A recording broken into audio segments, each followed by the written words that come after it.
Scared Potter. Didn't know you could read. Bonjour, je m'appelle Tom Felton, here on Konbini, talking about the infamous character Draco Malfoy.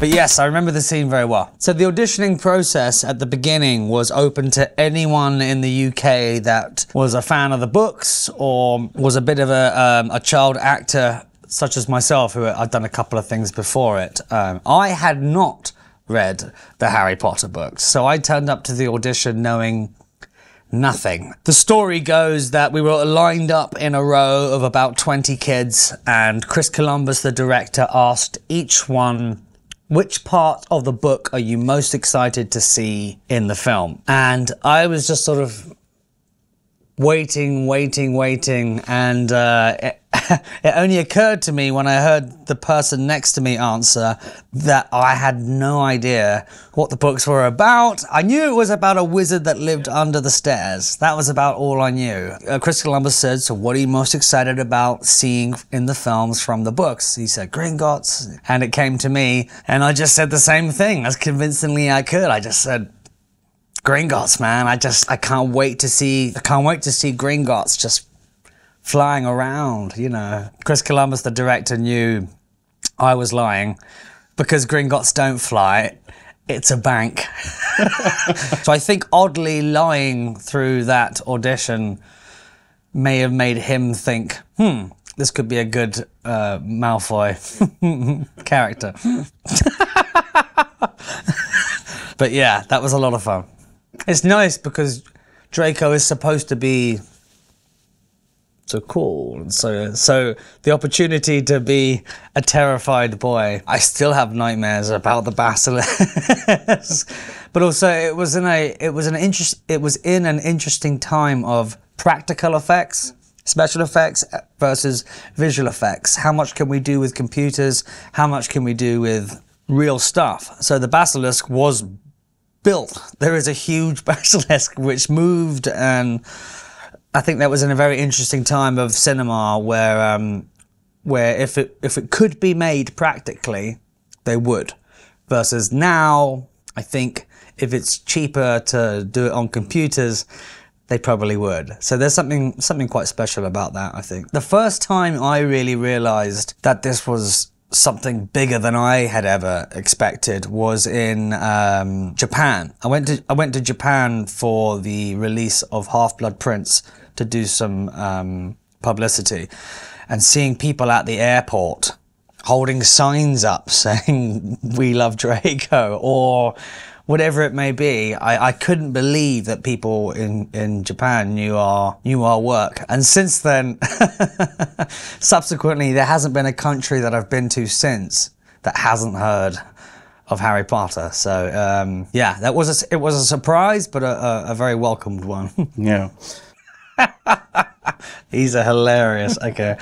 No, it was a mixture of blue screen, okay, wind machines. I think for this particular one, it's almost on a seesaw. So someone's holding the weight here, and on the other end is me on a broomstick, and they keep it moving. They keep the fans blowing. You're told where to look. It's very uncomfortable. The broomstick was made out of metal, not wood. Okay. And you are strapped to it. They tie you to a harness to make sure you don't fall off. I think that was one of the things that when we watched it on the cinema for the first time, I saw the Quidditch scenes and was like, did I do that? It looks amazing. So a lot of credit goes to the people that put it together. But for me, it was a lot of fun. We only ever had 2 wands. Okay. The real wand was like very precious. Those are the ones that are in the museum now, and a rubber one. So if we were running or moving quickly, they give us the rubber one to make sure we don't poke ourselves in the eye. So that's kind of the extent of how much action we did. All of the wonderful stunts are down to the stunt team that ran the show. David Holmes, particularly, he played Harry's stunt double and my stunt double. Anything where you see us tumble and fall and smash around, it was him. Scared Potter. That was a fun scene. I think in the first film it was quite point and shoot. But for this particular sequence, for the dueling scene, each spell had to have a certain mannerism of doing it. And I forget who coordinated that or which team did, but we were told very specific positions for certain spells. So we had a lot of help. Yeah. Neville holds his wand like this. Lucius holds his wand like this, almost like he's drinking a cup of tea. And Voldemort has his own way, so everyone has their own way. But we had a lot of help from choreographers to make sure that we were pointing it in the right direction. Didn't know you could read.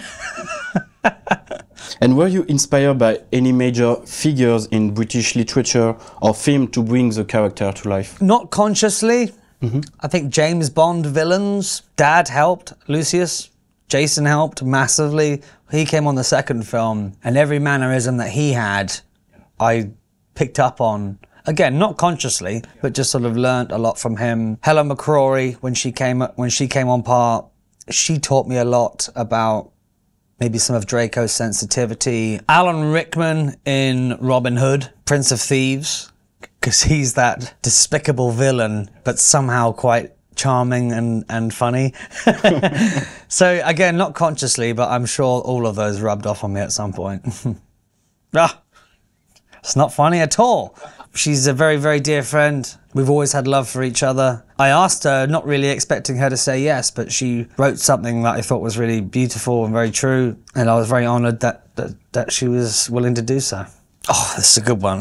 Yeah. I still call him Dad. Dad too. Because I have my real dad as well. But yeah, absolutely a role model in lots of senses, in his talent on set, the way he treats people off set, making tea for everyone and running around and just being very, very a nice person to be around. He was one of the first people I think that made me want to believe that, maybe this is something that I want to do for the rest of my life, because I could see the way that he had dealt with his, and he still does. It's very inspiring. I actually went round his house the other day, and of course he's read the book a few times, and it feels very nice for him to be proud. Yeah. And I feel like he hopefully is very proud. So as long as I can keep doing that, job done. It's the first time I ever met him. No idea who this man is. Of course, I had never seen any of his work, and he was telling a story so charmingly. Full Lucius wig. This was outside Borgin and Burke's, talking to actors, telling this great story, and being very nice, very polite to me, and oh yeah, great. Roll cameras, he keeps telling the story, and action! And he twists my ear, pulls me into the shop, whacks me with his cane, and just became the most terrifying man I'd ever met in my life. And then, and cut! So there I was, and he goes back to telling this beautiful story. It was remarkable on an acting level, just to see someone switch characters so much. But also a brilliant reminder of he's such a friendly man, such a loving, caring, friendly, family-orientated man, and yet he plays the worst, the worst version of that ever. So to see that, it really inspired me to want to do more characters like that. That was pretty intense. It was not scripted. That one came out of nowhere. We spent a month filming it, and I walked across that courtyard many, many, many times. He never hugged me.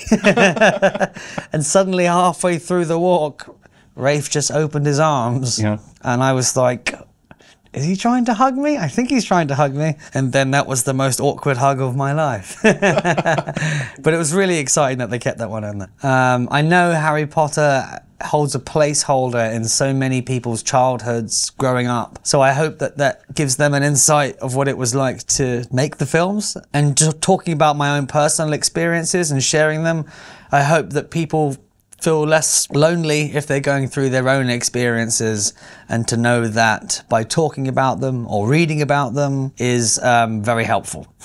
Merci beaucoup. Konbini!